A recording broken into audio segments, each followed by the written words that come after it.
하나님의 말씀은 마가복음 11장 20절부터 25절까지 한 절씩 교독하시겠습니다.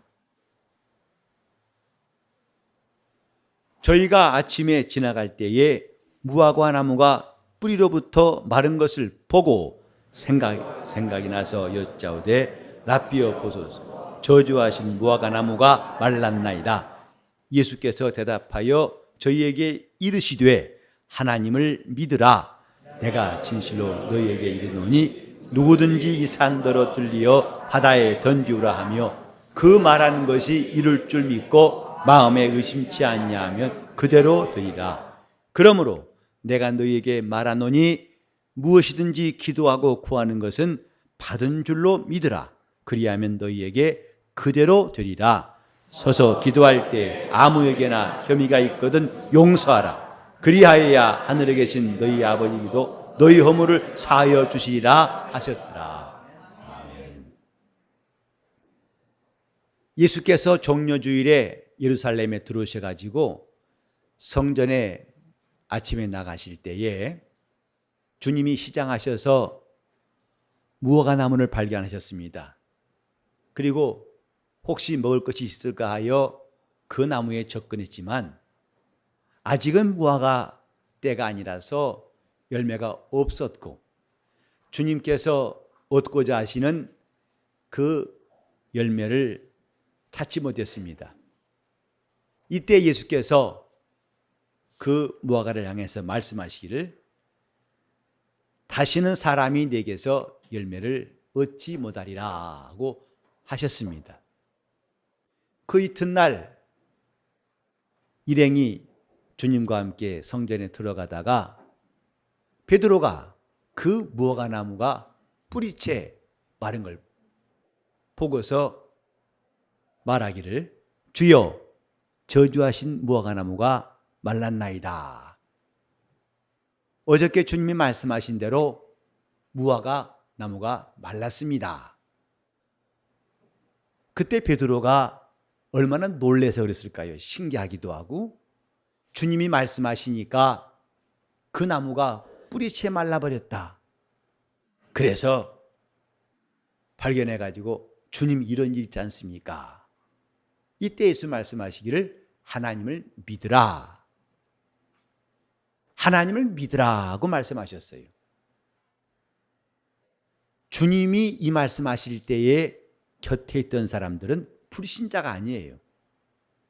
주님의 제자들입니다.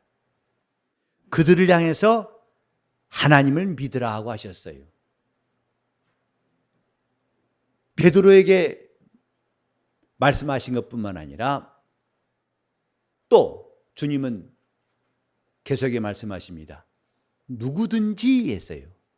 누구든지 이 산더러 들리어 바다에 던지우라 말하며 그 말한 것이 이룰 줄 믿고 마음에 의심치 아니하면 그대로 될 것이다. 또 주님 말씀하십니다. 너희가 무엇이든지 기도한 것은 받은 줄로 믿으라. 그리하면 그대로 될 것이다. 이 말씀이 사실은 성도들에게는 꽤 부담스러운 말씀입니다. 특히 목사에게는 더 부담스러운 말씀이에요. 왜? 어떤 교인이 목사님 산 옮겨봤어요? 물어볼까 봐 그 말이 안 나오기를 조마조마하게 기다리는 심정 아십니까? 그럼 목사님 안 해봤으면 믿음이 없겠네요. 그러면 할 말이 없다고 생각해서 매우 부담스러운 말씀이에요. 저도 이 본문을 택한 다음에 참 부담스러워 일주일 내내 고민했어요. 이 본문을 가지고 설교할 텐데 어떻게 할 것인가? 제가 일주일 사이에 갑자기 뒤집어진 역사를 해놨다면 오늘 설교하기 쉬울 겁니다. 보세요! 이렇게 역사하십니다 할 터인데 그것도 없는데 이 본문을 딱 정한 다음에 저는 고민을 많이 했어요. 왜 이렇게 부담스러운 말 아니야? 좀 쉬운 말 하지. 자신에게 그런 말을 해보기도 했습니다마는 자, 우리는 보통 이 본문을 읽을 때에 눈에 띄는 게 뭐냐면 산을 바다에 던지운다. 그렇게 말한 다음에 의심치 않으면 된다. 또 무엇인지 믿고 구한 것은 받은 줄을 믿어라. 그리하면 그대로 되리라. 저는 이 두 가지의 나란히 가는 주님의 약속의 말씀을 볼 수 있는데, 처음에는 누구든지예요. 목사도 아니고 부흥사도 아니고 특별한 사람도 아니고 열두 사도뿐만이 아니고 누구든지, 그 다음에는 무엇이든지예요. 그리고 처음에는 누구든지 이 산더러 들려 바다에 던지우라 말하는 것. 두 번째는 무엇인지 기도한 것.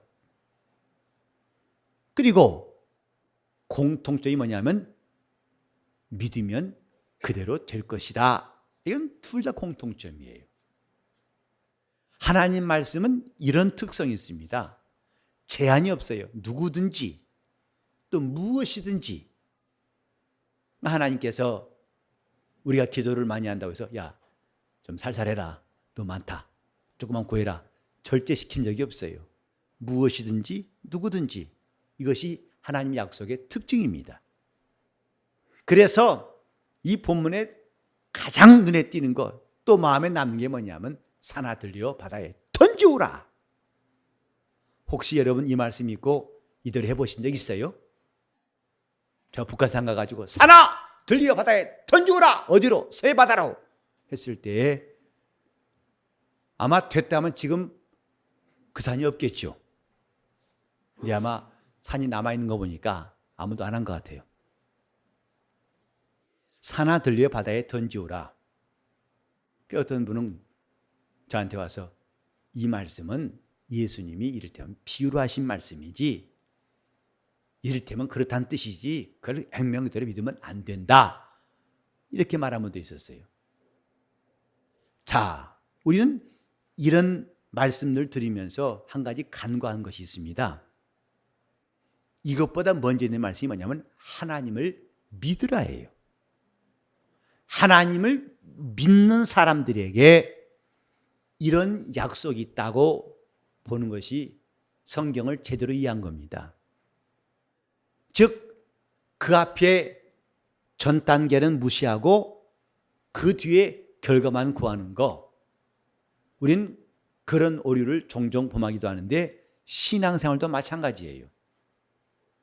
많은 사람들이 복 받기를 원합니다.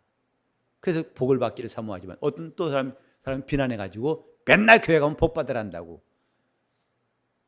사실은 복을 받기를 사모하는 마음도 이해하지만은 하나님은 아무 관계없이 누구에게나 복 준다 하지 않으셨어요.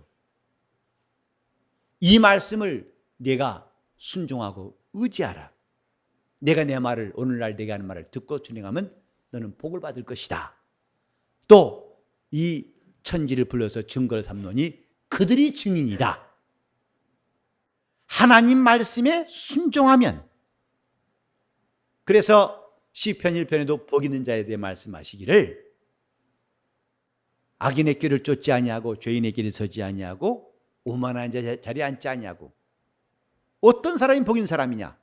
오직 여호와의 율법을 즐거워하여 그 말씀을 주야로 묵상하는 자로다. 그 사람이 복이 있다고 했어요. 하나님 말씀 앞에서 우리가 얻고자 하는 것, 진정으로 그걸 얻고자 한다면 그 약속하신 말씀을 기억해야 할 것입니다. 하나님을 믿으라. 그를 믿는 자들에게 하나님은 이런 약속을 주셨어요. 제가 아무리 성경 봐도 베드로가 산을 움직였단 말 본 적 없어요. 다행이죠. 사도 바울이 산을 움직였단 말 본 적 없습니다. 아직까지 그들이 역사한 곳에 산이 없어진 일이 없으니까. 자, 그렇다면은 우린 지금 이 말씀을 통해서 뭘 깨달아야 할까? 물론 사도 바울은 고린도전서 13장 2절에 보면 산을 옮길 만한 모든 믿음이 있을지라도라고 했어요. 확실히 그런 믿음도 있다는 것을 성경은 말하고 있습니다. 문제는 그 믿음을 내가 가지고 있는가 이것입니다. 다시 말해서 내가 하나님을 믿는가, 이것이 먼저 필요한 겁니다. 우리가 주님의 제자들의 삶을 성경에서 볼 수가 있는데, 저는 한 주간 동안 이 말씀을 묵상하면서 제자들이 어떻게 했는가를 잘 들여다보게 되었어요. 근데 깨달은 게 뭐냐면 제자들은 특별한 사람이 아니었다 하는 것이 제 결론이에요. 그들은 날 때부터 믿음이 대단한 사람이었다고 하는 것이 아니었어요.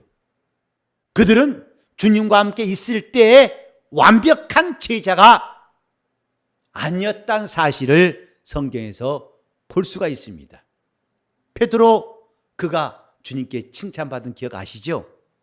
주님께서 주는 그리스도시요 살아계신 하나님의 아들이라고 말하니까 많이 칭찬하셨어요. 내가 복이 있도다. 너 참 복이 있도다. 이를 내게 알게 하니는 혈육이 아니요 하늘에 계신 내 아버지시다. 내가 이 반석 위에 내 교회를 세우리니 음부의 권세가 이길 수 없다고 하셨어요. 바로 그 다음 순간이에요. 주님이 예루살렘에 가셔 고난받으시겠다고 하시니까 주여 죽지 마시옵소서 하고 가로막았어요. 그때 주님 말씀하시기를 사단아 물러가라 하셨어요. 차라리 야 이 바보야 이리 와, 이게 아니에요. 사단아 물러가랍니다. 또 그 물러가라, 넌 나를 넘어지게 한다 할 때 그 넘어지게 한다는 말의 어원을 보면은 장애물이에요. 너는 나의 장애물이다. 이러니 그 제자로서 얼마나 창피했을까. 내가 그 자리에 있었다면 내가 얼마나 창피했을까. 그것도 주님과 단둘인 자리가 아니라 여러 사람들이 다 보고 있는 데서 사단아 물러가라. 너는 나를 넘어지게 한 자로다. 하나님을 생각지 않고 사람을 생각한다. 얼굴이 빨개진 것은 기본이고 정말 힘들었을 거예요. 7, 80년대 우리나라의 부흥사들은 참 대단했습니다. 그 권위가 대단해가지고 그 말 한마디 한마디에서 교인들을 다 울리고 웃겼다가 회개시켰습니다. 그러다 보니까 그 말이 참 요즘 사람 듣기는 어려울 거예요. 저 여자, 저 새까만 오지면 여자, 눈 탁 찢어버릴 테니까 눈 떠. 그때요. 그런 말 듣고 시험 는 사람 아무도 없었어요. 오히려 쥐야! 회개했죠. 근데 아마 지금 해보세요. 당장 교회 안 나올 겁니다. 세상에 나보고 저 여자래. 내가 저 여자래. 그럼 저 남자입니까? 그런 말 한마디에 상처받고 시험 들 사람 많이 있을 거예요. 근데 베드로는 사단아 물러가라 하셨어요. 그래도 베드로는 주님을 잘 따랐습니다. 그러나 베드로에게는 결정적인 실수가 있는 거 아시죠? 예수를 모른다고 3번이나 부인했어요. 그것은 그가 나중에 밤중에 가슴을 치며 통곡했던 참으로 주님 앞에서 지울 수 없는 실수를 한 것이고 죄를 지은 것이죠. 그래도 주님은 나중에 위대한 사도가 되었습니다. 그 사도 가운데서 가장 먼저 이름이 떠올리는 사도 베드로, 그 위대한 사도.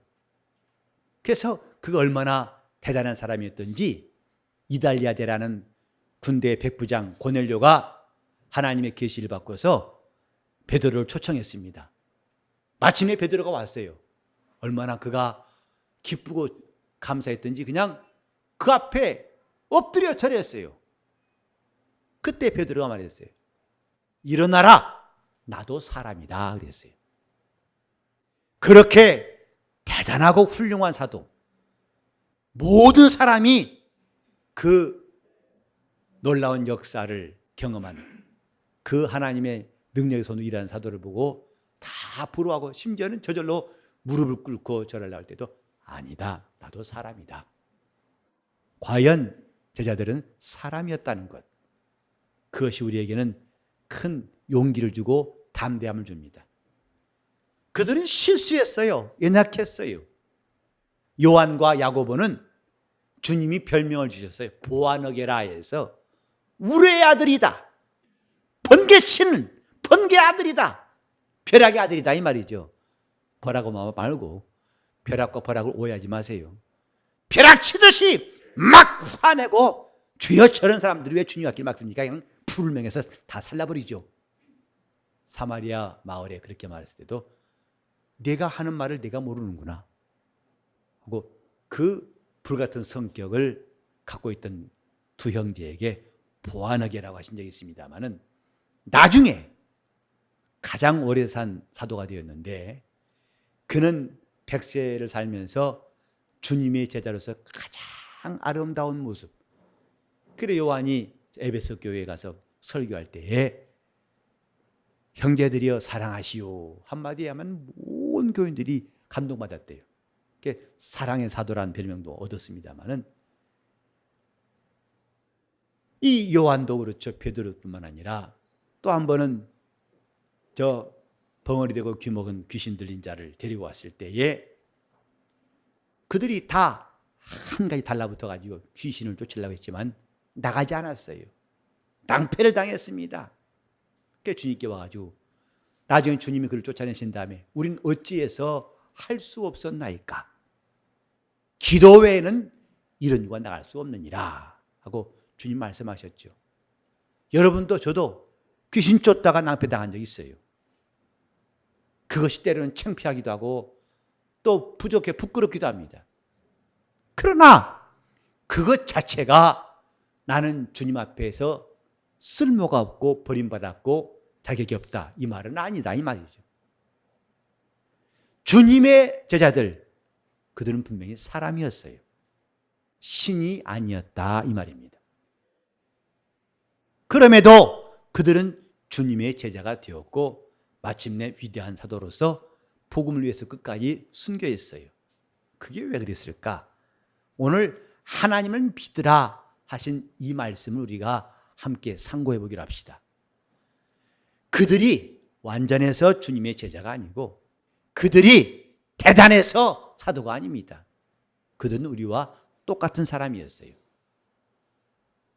이제 우리 교회 집사님들 많이 계시는데 저는 아마 이렇게 집사 직분의 퍼센티지가 높은 교회도 우리 교회에 못 따라갈 때 많을 것 같아요.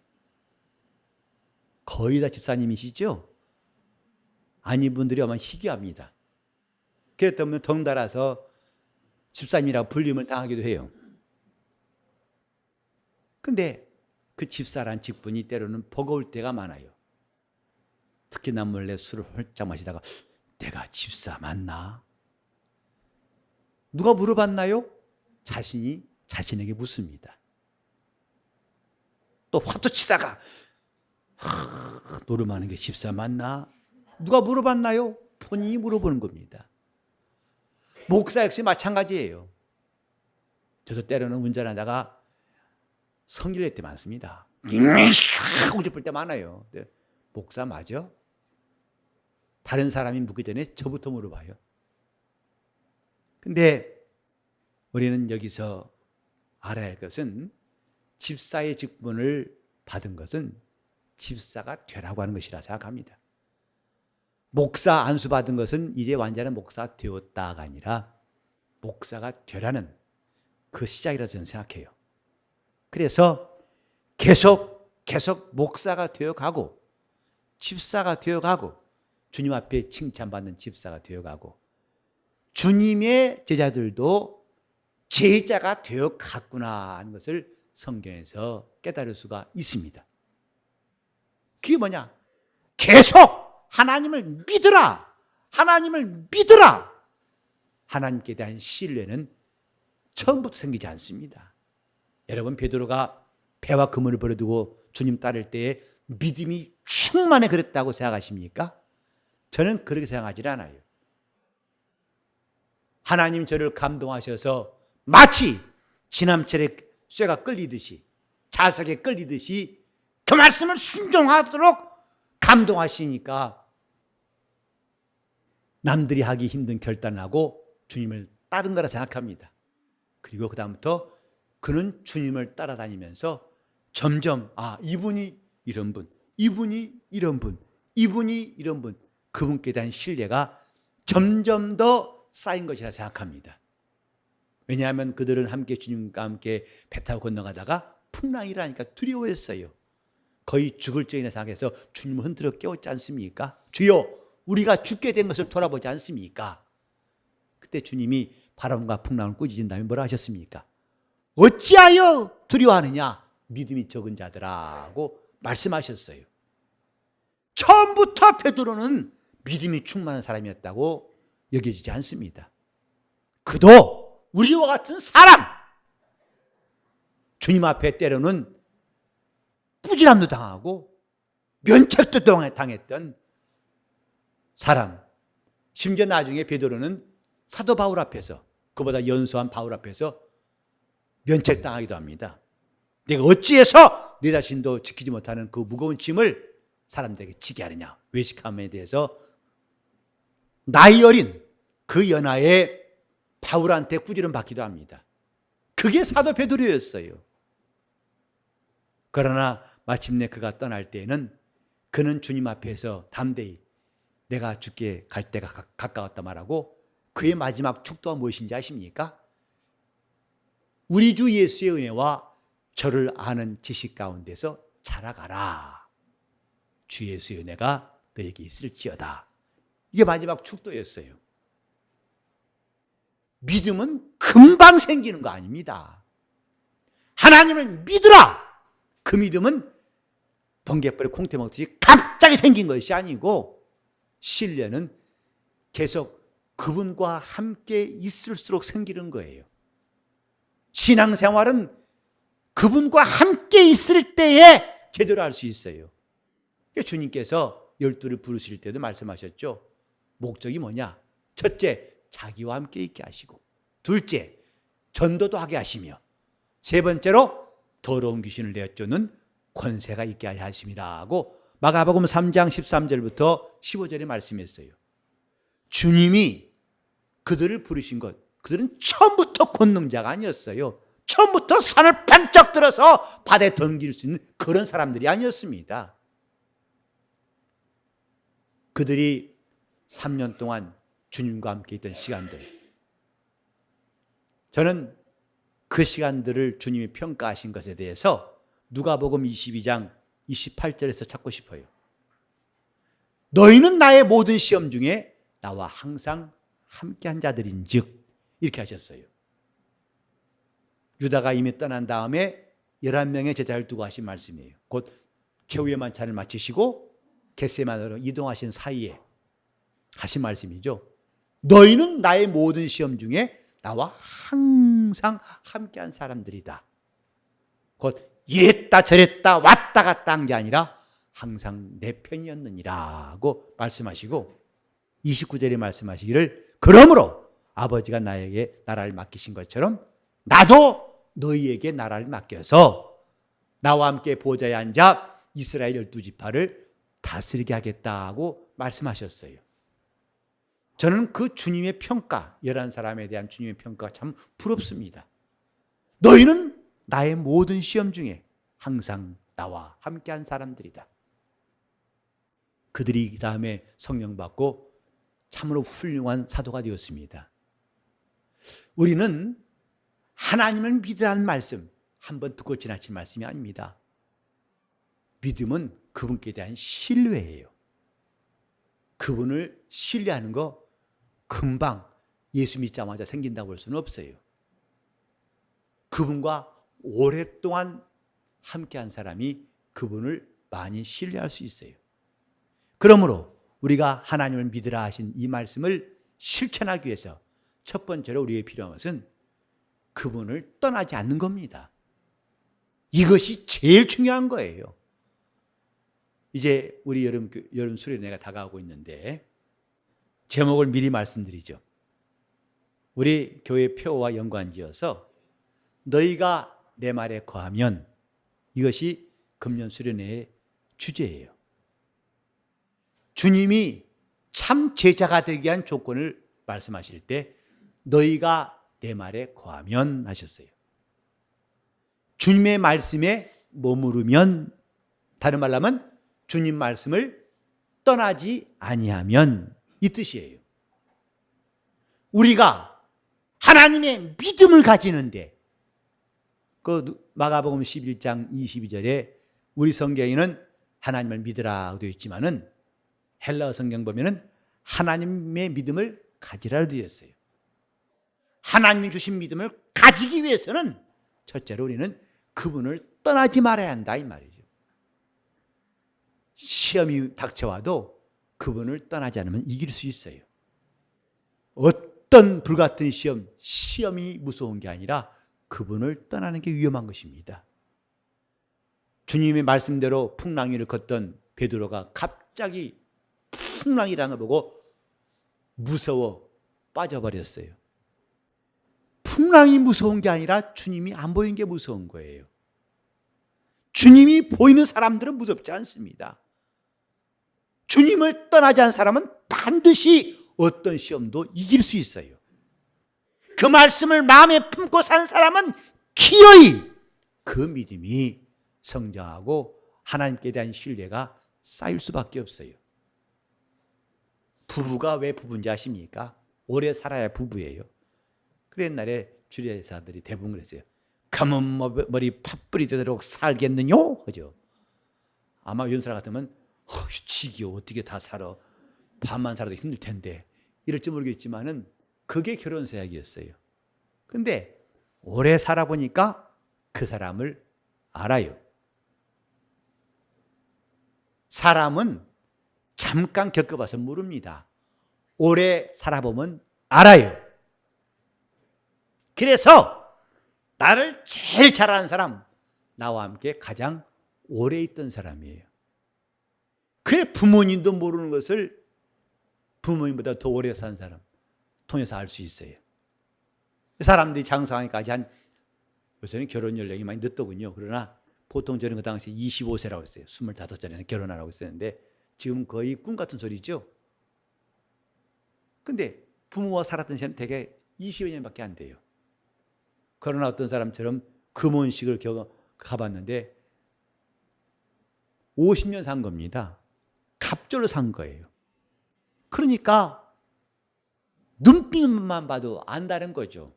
배고프구나, 힘들구나, 졸리는구나, 금방 안다는 거죠. 금방 아는 만큼 상대방을 신뢰하는 겁니다. 저 사람은 그럴 사람이 아니야. 저 사람은 이런 사람이야. 신앙생활도 주님 말씀에 머무는 거예요. 그 말씀을 통해서 그분을 알아갈 때에 신앙이 생기는 겁니다. 그래서 요한복음 17장 3절에도 영생은 유일하신 참 하나님과 그의 보내신 자 예수 그리스도를 아는 것이다. 이때 안다는 말은요, 결혼한다는 말입니다. 체험한다는 말입니다. 그래서 저 창세기 4장 1절에 아담이 하와와 동침함에, 우리말에 이렇게 되어 있어요. 4장 1절에 동침했다 했어요. 근데 킹제임스 버전에는 아담이 그 안에 하와를 알매 그랬어요. 같은 동사예요. 야다라는 동사인데 그 말은 그냥 면식이 있다는 뜻이 아니라 부부끼리의 경험, 부부가 서로를 알듯이 그렇게 경험했다 이 뜻이에요. 영생은 그분을 경험하는 것이다. 그분을 경험한 사람은 하나님을 신뢰한다. 그를 떠나지 않겠다. 그건 결심으로만 부족합니다. 그분을 떠나지 않고 그분에 대한 신뢰를 계속 쌓아가는 것, 이것이 하나님을 믿으라입니다. 두 번째로 그분을 떠나지 않는 것뿐만 아니라 그럼 뭐 할 거냐? 그분의 말씀을 순종하기를 힘쓰는 겁니다. 그의 말씀대로 살아보려고 애쓰는 겁니다. 그래 예배 시간도 가능하면 늦지 않기로 애를 써보세요. 확실히 하나님이 그렇게 하게 하세요. 기도 안 되십니까? 기도하려고 애써보세요. 기도가 됩니다. 또 말씀이 안 들어옵니까? 그 말씀을 들으려고 애써보세요. 하나님 마침내 여러분에게 귀를 열어주시는 거예요. 여러분이 주님을 사랑하는 게 서먹서먹 이상합니까? 그분을 사랑하려고 애써보세요. 어느새 여러분들은 주님을 사랑하는 일꾼으로 변화되어 있을 것입니다. 이렇게 주님을 떠나지 않고 할 일이 뭐냐? 그분과 함께 있을 때에 그의 말씀을 순종하는 겁니다. 계속 순종하는 겁니다. 이것이 하나님을 믿으라의 두 번째 실천 목표예요. 실천 사항이에요. 세 번째는 뭐냐? 이렇게 세 번째, 길이 나야 한다 이 말이에요. 신앙생활은 길이 나야 됩니다. 어쩌다 한 번 했다가 폭삭 꼬라질 수 있어요. 우리 교회가 지난번에 4월 첫 주안에 특별 새벽성회였었어요. 정말 많이 나와서 기도하셨고 이제 그 열기가 아직 남아 있어요. 근데 점점 열기가 식어져 가요. 그래서 다음 달에 또 해야 할까 싶은 마음이 들어요. 더 식어버리면 안 될 것 같아서. 그만큼 길 나는 것이 쉽지 않습니다. 그러나 우리에겐 중요한 것, 길이 나야 한다. 신령한 길이 나야 한다. 기도 생활도 길이 나야 되고 주님을 섬기는 것도 봉사하는 것도 겸손도 길이 나야 됩니다. 저는 종종 시편 84편 5절 말씀을 상고하는데 주께 힘을 얻고 마음의 시온에 데려가는 자는 복이 있나니 그랬어요. 마음에 길이 나야 됩니다. 신령한 길이 나야 됩니다. 이 사람이 하나님을 신뢰하고 하나님을 믿는 사람이에요. 하나님 주신 믿음을 가진 사람이에요. 오늘 우리는 용기도 없고 또 담대함도 없는 시간 되었으면 좋겠어요. 지금 당장 산 옮기는 것 급한 거 아닙니다. 애가 막 태어났는데 너 말이야 장가 잘 가야 돼. 그거 아직 멀었거든요. 장가는 나중에 갈 때가 있어요. 지금은 잘 성장하는 겁니다. 제대로 성장하는 것입니다. 하나님 앞과 사람 앞에서 은총과 귀중히 여김받도록 그렇게 성장하는 게 중요한 것이거든요. 그런데 지금 하나님에 대한 신뢰는 거의 밑바닥인데 산아 들려 바다에 던지우라. 헛 힘쓰지 마세요. 무슨 말인지 다 될 것이다. 주여 근데 왜 안 됩니까? 이상한데요. 그렇게 낭패당하지 마세요. 하나님을 믿으라. 하나님 주신 믿음을 가지시기를 바랍니다. 이것이 우리에게 첫 번째 할 일입니다. 이렇게 하나님 믿음 가진 자들은 누구든지 산하 들려 바다에 던지오라 할 때에 그 말한 것이 이룰 줄 믿고 의심치 않으면 그대로 된다고 말씀했습니다. 반드시 그렇게 될 것입니다. 제가 들었던 하나의 예화가 있어서 기억나는데 저 시골의 할머니 집사님이 새벽 기도하는데 그 새벽에 뿐만 아니라 수요예배도 가고 주일도 갈 때마다 높은 이제 그 산은 그분 높겠지. 별로 높겠습니까만은 제법 좀 언덕벽이 높았나 봐요. 올라갈 때마다 얼마나 꼬부랑 할머니 힘들겠어요.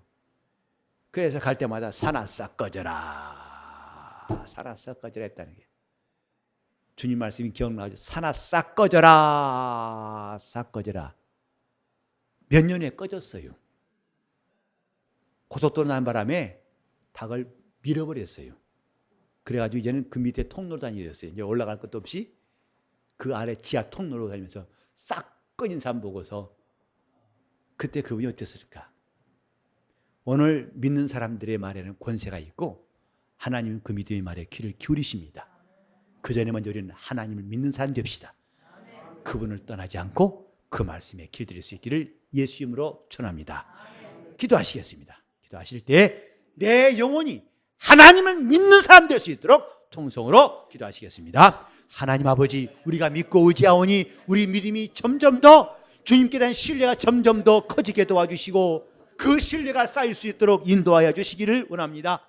하나님 아버지, 우리 영혼이 주님 앞에서 늘 부족하고 어리석은 것, 그래서 철없고 실수를 반복하고 방황했던 시간들을 주님 앞에 숨기지 아니하고 고백하오니 우리가 이제부터 하나님을 믿으라 하신 주의 말씀을 실천할 수 있도록 도와주시옵소서. 어떤 일이 있을지라도 그 말씀을 떠나지 아니하고 그 말씀에 머물게 도와주시옵시고 그 말씀이 살아 역사하시는 것을 확실히 체험하고 주님께 대한 신뢰가 점점점 쌓이게 도와주셔서 사도들처럼 정말 주님의 말씀이라면 겁도 없이 사명을 감당하고 주님을 진정으로 사랑하는 용감한 성도들이 다 되게 하여 주시옵소서. 우리 신앙생활 그저 맛만 보는 데 머물지 않게 도와주시고 신령한 길이 나게 도와주시되 우리가 그러므로 믿고 또 의지하고 믿고 또 의지하고 또 믿고 또 의지하게 싸우니 성령께서 역사하여 주시옵소서. 예수 이름 받들어 기도 올리옵나이다.